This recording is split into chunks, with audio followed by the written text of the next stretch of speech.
Hello, welcome or welcome back, ghouls. Thanks for stopping by. September is coming to an end, which means it's almost spooky season, and who doesn't like a good spooky season, as well as some spooky buddies to go along with it? That's exactly what I have for you today. So today I would like to show you 6 things that I've made for October, including one of them being a pattern of my very own that will be coming out next week. It will be my very first video tutorial here on YouTube, so I hope that you love it and I hope you have a chance to check it out.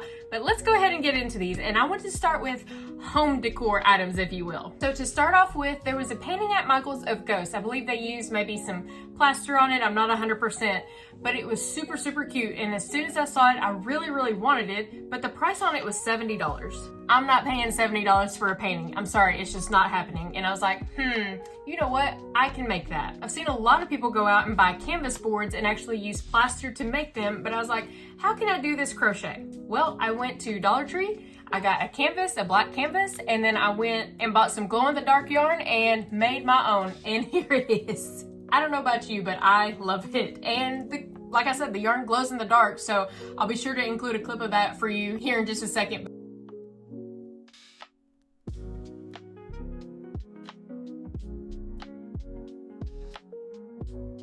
Yeah, look at this. This is so fun. So all of these eyes are actually felt eyes. I had to cut each one out. That probably took the longest, but I cut each of those out and I hot glued them to all of the ghosts, just random sizes. And all that I did was make a random chain of, I don't know, somewhere between 6 to I think this one might have had 11 chains on it. And then I would turn the work in the back bump, work all the way down, chain one, come back around to do a little halo, or excuse me, like a rainbow method, but I would just randomly increase it. Like this one's a big chunky guy right here. I don't know, I might have increased, the first round coming back around 4 times, and then maybe the next time 8 or 16, I'm not really sure, but each one was random because I wanted it to somewhat be like the painting and be completely random throughout. So that is the very first thing that I made, and I'm very, very excited about it. So as soon as this video is over, I'm gonna go find somewhere in my house to hang it. For the next thing, I hope that I can get this in the camera frame because it is huge. It is a giant pumpkin pillow. Oh my God, this thing is bigger than my head. It is so massive. This is a video tutorial here on YouTube by This Southern Girl Can. I absolutely love it. This is also gonna be going on my couch as soon as this video is over. But it is so dense. This was Big Twist plush yarn, and this thing has to weigh 5 pounds at the very least. It is so huge. It did take a good chunk of time to do, like I said, because it's huge and it's big, thick blanket yarn. And in her tutorial, she was using acrylic yarn, right? So it was a lot smaller. She used some plastic little stem things that she shoved down in here to where it wouldn't come back out because it had the reverse spikes on it. But I just made a random blanket yarn stem and I hot glued it on there because it was really, really hard with this blanket yarn to shove it all the way through to kind of cinch it up a little bit, which thankfully this pattern, you don't really need to cinch it up too terribly much. It kind of has that effect on its own. But yeah, after crocheting this, trying to get a yarn needle all the way through this and here being stuffed, it was really, really hard to do. So I kind of just sewed it on the end, tried to cinch it a little bit, but there was no way I was about to sew this little stem on the top here because there's just no room. Look how close this is down here with all these little bobbles.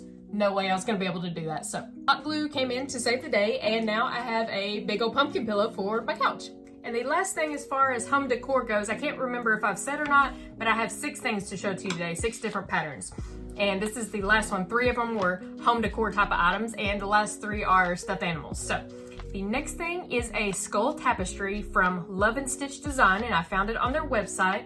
Look how cool this thing is. I absolutely love it, and they used very similar colors to this on their website, on their pattern post for it when they posted the grid for it, and I really, really loved it, so I copied it the best that I could. Theirs was a little bit lighter of colors, but it's fine. It's really, really close. I still do need to make a little chain to hang with, but yeah, look how nice this turned out. And there was, even with the color changing, you honestly can't hardly tell on either side. I cannot remember which side actually is the front or back at this moment. So there wasn't hardly any ends to weave in. So the white I carried all the way throughout.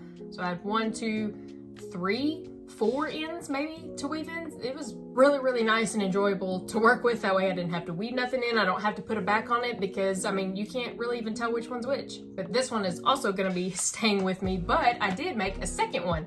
And this is with this was all a bunch of just random acrylic yarn that I've had forever. I'm sure it was Big Twist, but I can't confirm that. But this one is Big Twist. This is Big Twist Living, and it's really, really funny because I showed this one, I showed both of them, but I showed this one to my best friend, and the yarn pulled this way. So the entire outside is just the Big Twist Living scheme that I used. I think it was a Spirit. I think it was a Spirit colorway, but you start from bottom up. And you see how this cream is right here? Well, when I showed her, she said, is that supposed to be like the shoulders? And not gonna lie, she's right. It absolutely does look like some shoulders on there. That's hilarious how that worked out. It's like, no, that's just how the yarn pulled, but that's really funny how. So this one apparently has some shoulders. This one doesn't, but yeah, this one is super cute too. So I'm gonna put a little chain on there to be able to hang it, and I will probably be taking this with me to my upcoming craft market events and see if anybody would like it. So that is the last of the home decor items. So now let's get into the fun plushies. So the first toy that I have to show you today was actually a last minute entry. I've been seeing it going around on at least YouTube, and I was like, you know what? I'm gonna make a couple of those. So I did. I made 2 of them, and I am very, very pleased with it. Look at these baby dimmies. This pattern is from Just a Mom Crocheting, and this was super, super quick, both of them. This was made out of Big Twist Posh. I believe this was like the croissant colorway or something. But the only things that you have to sew on are the 2 feet and then the head to the body. The arms are made, worked into the round. You make the black and then red piece, and you crochet it together with the brown body piece, and then you just embroider the teeth on. This thing took maybe, honestly, I don't know, less than like 45 minutes, I would assume, at least on the second one, right? Because the first one you're always trying to figure it out and go from there, but I would say 45 minutes. So it was super, super quick, and I know with the last season coming out, I have not watched Stranger Things since probably the 2nd season, I believe. I don't even know what season they're on now, but I know with it coming out, a lot of people like it, and I think it's supposedly the last season. So surely somebody's gonna know what these are and gonna love them. Yeah, great pattern, very, very quick, so highly recommend. For number 5, I saw it in a pattern roundup here on YouTube, and I knew instantly that I had to make it. This is the Violet and Jiggy pattern by Spooky Stitch Witch, but it's actually a mod for the Jiggy and Violet pattern. It's called Billy the Clown, and I absolutely love It, the movie It. And so again, as soon as I saw this, I knew I absolutely had to make it. And what's funny is I ended up making it twice, just in a different colorway. So here is Billy the Clown. Oh my goodness. This is still just so stunning and one of the best things that I've ever made. Look at all of the detail. It absolutely looks like It. I am super, super pleased with it. There was a lot of sewing, I'm not gonna lie. This was a labor of love, if you will. It took a good minute to make, but it was easy to make, if that makes any sense. It was not a difficult pattern at all, because the straightforward pattern, the Jiggy and Violet pattern, you don't do any of the frills, of course, and it's all one color. I think it has a little belly patch on it, but it's all straightforward, one color, you know, and no embroidery, sorry, or anything like that. So that would, of course, make it a lot quicker. But yeah, this one had quite a bit of sewing. So let's see, you work the frills right here, the 2 arm frills and the body frill into the body and arms themselves. But this top frill you make and then you sew on. The hands are worked together. You make 3 little dots and then you combine them into the hand and then work up the arm, and then of course you put the frills on afterwards after you've made the arm. You make the little tail back here and the 2 little feet, and you sew those on. Then the ear patch, you make the inner ear, you make the outer ear, and crochet them together, sew that on. You have to do the embroidery first, that way the eye goes underneath and it holds them in place. And then he's got a little bitty eyebrow. He looks so grumpy and moody with it. I absolutely love it. I used hot glue too, by the way, because I was not able to sew it in and like make it stay where it needed to be, so I just put a little hot glue behind it. Nothing wrong with a little hot glue coming in to save the day. Oh, and the ears have wire in them, so as you can see, it's bent like this, but you can straighten it back out. Yeah, definitely at the very least in my top 5 of the most favorite things that I've ever made. Super impressive, very well written pattern. So yeah, if you like this, I will link both the Violet and Jiggy pattern below, but you also need the mod for it. It is a mod that you pay for separately, just so you're aware, but I had to. As soon as I saw it, I was like, I'm buying it. I don't care. I will buy the pattern and I'm buying the mod. So maybe at some point in the future, I will make the actual Jiggy and Violet patterns just by themselves, but I was like, no, Billy the Clown is gonna be made for sure this year. And so after I made him, I was like, you know what? What would a black one look like, but then also with some purple and orange? I was like, come on, we got to do something else. So even though that one took me quite a while to do, I was like, I have to make a second one, and I did. This one turned out so cool too. Oh, maybe I should have done like some stripes. You see how he's got the embroidery, the orange right here? Maybe I should have done something on the tail. I don't know. Maybe that would have been too much, but I am super pleased with how this looks. This kind of looks like a witch's hat. I love it regardless, so I'm sure somebody else will too. It is so cool, and I use the same glitter disc eyes on both of them, but I decided just to leave the ears solid black, not do anything too crazy this time around since the other one took quite a bit of work. I mean, this guy did too. It was just a little bit quicker since I'd already made it once. I knew what to expect, and I didn't do any of the color changing on the fingers either, or the ears, just solid black. I absolutely adore it. So this was well worth it to me for the price that they are. They're a little bit pricey for the pattern and the mod, just so you're fully aware. But I don't know, I think that they were absolutely worth it. I mean, they are so stunning. Come on now. The level of detail that she put into this pattern just blows me away. And I think these guys will definitely be getting some looks at all of my upcoming events, don't you think? So as I come to the final make of this video, I believe that I've saved the best for last because it holds a very, very special place in my heart, as this is going to be my very first tutorial that I am putting out for everybody, my very first pattern, and it is Punkin, the sitting pumpkin bear. Look how absolutely precious this guy is, and look at that little tiny tail. Oh my goodness, his hat, little pumpkin. And if you see, I have made the legs flat up here. You do stuff it right here, but I made it this way.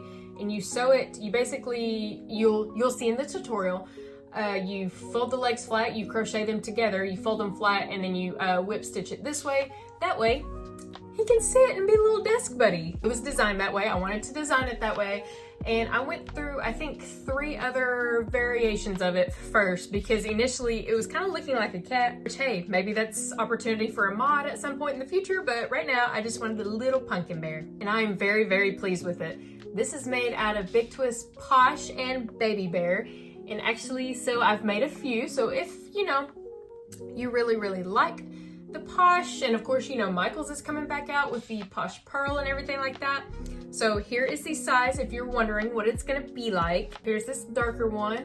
And I use, yellow glitter disc eyes. And then this one is just solid black eyes with a little stripe of white around it. But for size comparison, this is the Posh Pearl size, and say, hey, you know, I don't really like to work with the Posh size yarn. You want to work with more blanket yarn. What about Premier Basic Chenille? What will it look like in that size? Well, I've got you covered. Here is what that size will look like. It's still fairly good size, but it can sit. Look how cute. This one I chose not to do the color changing on the nose. I just wanted to make it a solid color, but look. So precious. And yeah, just for size comparison, it came out just a little bigger, of course, with the blanket yarn. Very, very happy about it. And but say you have a bigger blanket yarn. What about Bernat blanket or even Big Twist Plush? What does that size look like?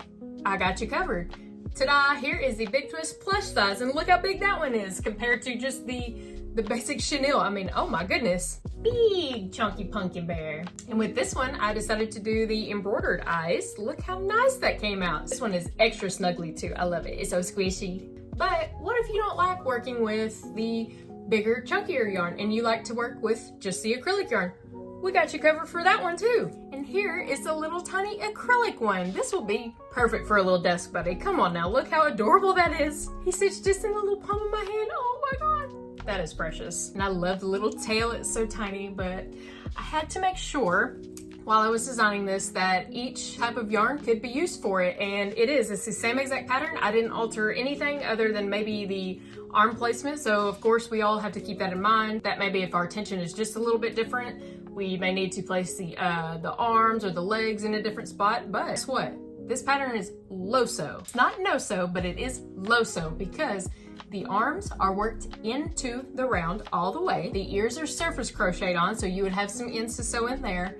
the little hat you will have to sew on, and then the legs you sew on, but oh, and the little tail is surface crocheted on, but the legs, like I mentioned, you crochet them together and then you just lay it flat and whip stitch it. That way it will be ready to sit. Yeah, this is my very first official pattern that I will be putting out a tutorial for next week. My little pumpkin, and I am very, very pleased with it. I hope you like it. I cannot wait to see everybody that makes it. I would love for you to tag me in it or send it to me if you do get a chance to make it. And of course, all comments, feedback and everything on it would be greatly appreciated, because we cannot grow and learn to make better patterns, you know, without feedback from you. And with that, my little Halloween roundup has finally come to an end. I do hope that by sharing these 6 patterns that it gave you some inspiration somewhere, maybe to make something for you or a loved one for the upcoming spooky season. I hope that everybody that is able to try my little